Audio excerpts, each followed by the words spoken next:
Tanzania sisi malengo yetu hususan katika sekta yetu ya viwanda na biashara ni kuhakikisha siku zote tunaelekea uchumi shindani wa viwanda wenye uzalishaji wa bidhaa na huduma zenye thamani kubwa, lakini vile vile tunalenga wananchi wawe na kipato cha kutosha, afya na ujuzi wa kukabiliana na ushindani wa kidunia, lakini vile vile tunataka taasisi za umma ziwe thabiti, zenye uwajibikaji, uadilifu na zinazoendeshwa na misingi ya kitaalamu.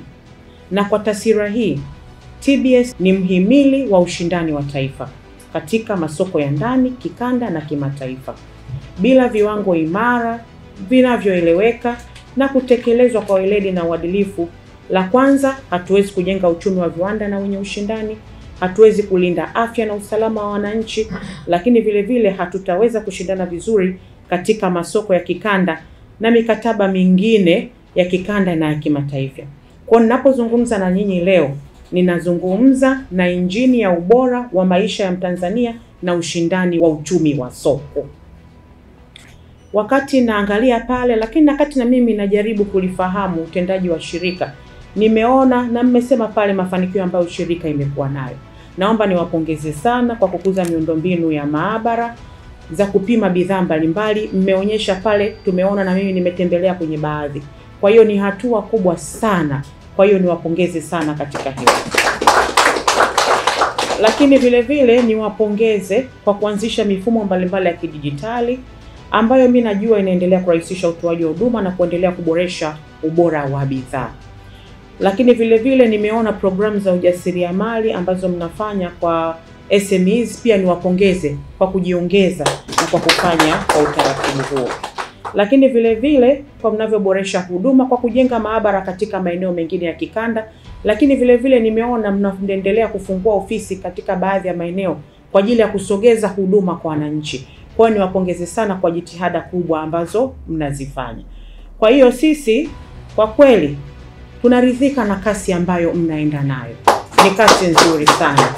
Na kwa hiyo na mimi naomba niungane na naibu katibu mkuu kumpongeza DG Dr. Ashura kwa kazi nzuri anayofanya. Lakini vile vile naomba niipongeze management kwa kazi nzuri inayofanya na wafanyakazi wote, kwa sababu mimi najua kazi inapofanyika basi inawezekana kuna morali ya wafanyakazi wenyewe. Kwa mimi naomba niwatie moyo, spidi ambayo tunayo sio mbaya. Tuendelee tu kukanyaga ili spidi iendelee kuongezeka. Lakini kwa niaba ya mwenyekiti wa bodi nikushukuru sana kakangu Sufyan kwa usimamizi mzuri mnaoendelea nao kwenye shirika letu hili.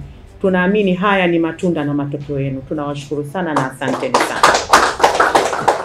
Siku ya leo tarehe 27 Novemba mwaka 2025, kwa taadhima na heshima kubwa, Shirika la Viwango Tanzania limepata bahati na fursa ya kutembelewa na Mheshimiwa Waziri wa Viwanda na Biashara, Mheshimiwa Judith Kapinga. Mheshimiwa Waziri alikuwa anapita katika taasisi ambazo ziko chini ya wizara yake kuona nini kinafanyika na kupata kazi zinazofanyika na taasisi hizo. Siku ya leo tumempitisha kumuonyesha majukumu yetu na kazi zetu, lakini pia tumepokea maelekezo mahususi.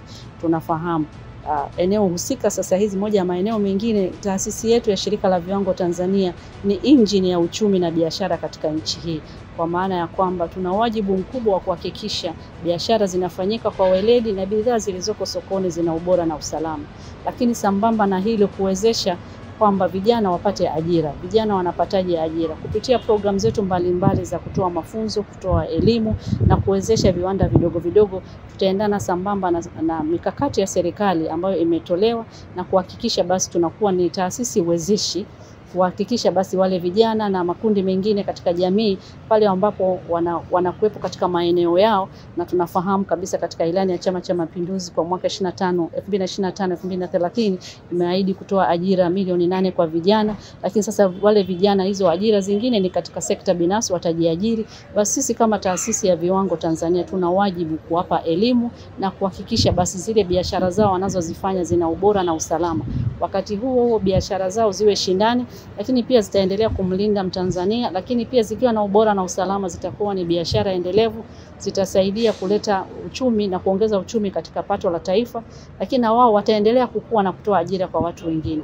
Lakini mbali na hapo, biashara au bidhaa zinazozalishwa hapa nchini zitaendelea kuwa shindani na kufika katika maeneo mengine ndani ya nchi na nje ya nchi. Kwa hiyo tuna jukumu kubwa la kuendelea kufanya kazi kwa bidii na kwa ubunifu kuhakikisha basi tunawafikia Watanzania, na hata Mtanzania akiwa katika maisha yake ya kawaida aone kwamba TBS imechangia katika kuhakikisha ubora na usalama au na shughuli zile mbalimbali ambako anazifanya. Hakika TBS tuko sehemu zote na tutaendelea kuwalinda Watanzania kwa sekta ya usalama na ubora, lakini pia kuchagiza sekta ya viwanda na biashara kuhakikisha zinakuwa ni biashara endelevu zenye ubora na usalama na zinazotambulika ndani na nje ya nchi Tanzania. Asante.